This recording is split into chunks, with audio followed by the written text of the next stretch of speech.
The practice of precedent, the doctrine of precedent, works within the context of the court structure.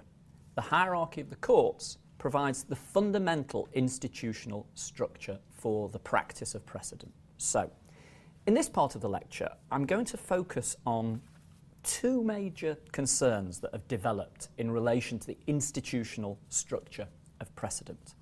These concerns relate to, first of all, the House of Lords, and I'm going to refer primarily to the court as the House of Lords at this point in time because the cases that we will be looking at are decided by the court of the House of Lords, not by the Supreme Court.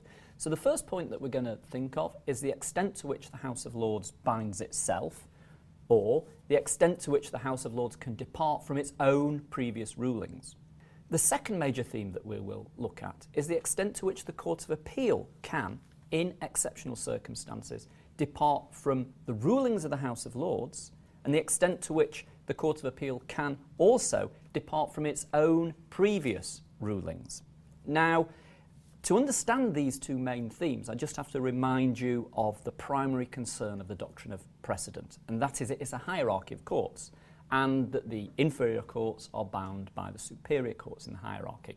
If we start messing with the hierarchy, we're going to produce inconsistent decisions, we're going to produce chaos. Nobody will know what the law is. That tends to be rather abruptly summarised, but that tends to be the argument that relates to the need to preserve the hierarchy of courts. In other words, it follows that courts within the hierarchy, the superior courts, House of Lords, the Court of Appeal, have to, for the most part, follow their own previous rulings. If they start departing from their own previous rulings willy-nilly, then the law will develop inconsistently, and the inferior courts will not know how, in turn, to develop legal principles. We have to take a step back, though, I think, to appreciate what is going on here. And the devil is in the details, so I want to outline give you an overview of the general theme and then look at some cases to pick up on the details.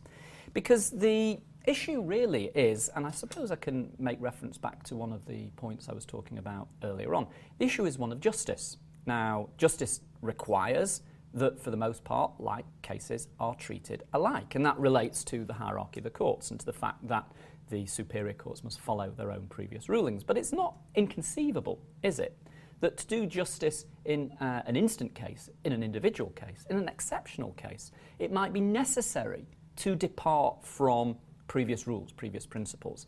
That, if you like, is, dare I say, a kind of philosophical concern. That justice, for the most part, involves the general, consistent and coherent application of rules, but one could also make the argument that in certain exceptional circumstances, to be just, one has to depart from the rules. The instances when this has occurred, I think, primarily take us to cases around the Court of Appeal. But what is at stake, I think, is perhaps, put in slightly different terms, the extent to which the common law can develop flexibly. And the extent to which we have a degree of flexibility here means that the superior courts may, in, again, certain circumstances, have to depart from their own previous rulings if there is good reason to do so. Bringing 2 points together here then. The extent to which a superior court can depart from its previous rulings relates to the development of the flexibility of the common law, again in exceptional circumstances. And the second point that will take us primarily to the case Davis and Johnson, which I'll talk about presently, takes us to a concern possibly with justice. Discrete points. I'm going to refer first of all to the House of Lords, and I'm going to read to you a statement of Lord Halsbury. Now, this is from a case called London Tramways and London City Council from 1898. And what Lord Halsbury is talking about in this case, what Lord Halsbury is arguing about, is a particular vision, if you like, of how the House of Lords should work. So let me read you this statement and then we'll think about it. So this is a quotation from Lord Halsbury. Quote, "Of course, I do not deny that cases of individual hardship may arise, and there may be a current of opinion in the profession that such a judgment was erroneous. But what is that occasional interference with what is perhaps abstract justice as compared with the inconvenience of having each question subject to being rear-guarded and the dealings of mankind rendered doubtful by reason of different decisions, so that in truth there is no final court of appeal? My lords, Interest re publicae is that there should be finis litium sometime. And there can be no finis litium if it were possible to suggest in each case that it might be rearguarded because it is not an ordinary case, whatever that may mean. What is Lord Halsbury's main point here? Well, I'm hoping it's fairly clear. What Lord Halsbury is effectively saying is that the House of Lords should not depart from its previous rulings, even if there is an opinion that a previous judgment, the ruling in a previous case, a previous ratio, was erroneous, was incorrect. He says this, but what is that occasional interference with what is perhaps abstract justice as compared with the inconvenience of having each question subject to being rear-guarded?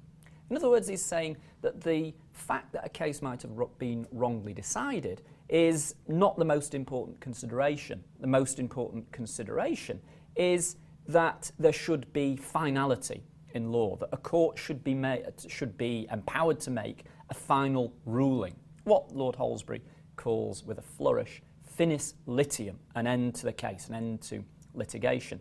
He writes off the other concerns, doesn't he, as abstract justice. He also says towards the end of the quotation that the argument that a case is not ordinary, i.e. that it deserves special treatment, that there may be an argument for departing from a previous ruling, is an argument that he doesn't countenance, he doesn't consider it, he dismisses it immediately. Now this is, I'm not saying that Lord Halsbury's arguments can be easily knocked down. They clearly connect with one of the points that I was making earlier on, that the hierarchy of courts requires each court to stick to its place in the hierarchy and to stick to its previous judgments. But it does beg the question, doesn't it? Again, I think this is a fairly commonsensical point. What would it say if the law contains a load of erroneous decisions, a load of incorrect decisions? In other words, we're saying it doesn't really matter that the law consists of incorrect decisions or wrong decisions, provided that we have a final court making rulings. Now that seems to me an arguable point. One could equally argue that surely there should be some mechanism to make sure that these erroneous decisions, these wrong decisions, can be overruled or changed to allow the law to develop in a correct way. That's clearly a compelling argument. I suppose the other point that I want to make here relates back to my idea of flexibility.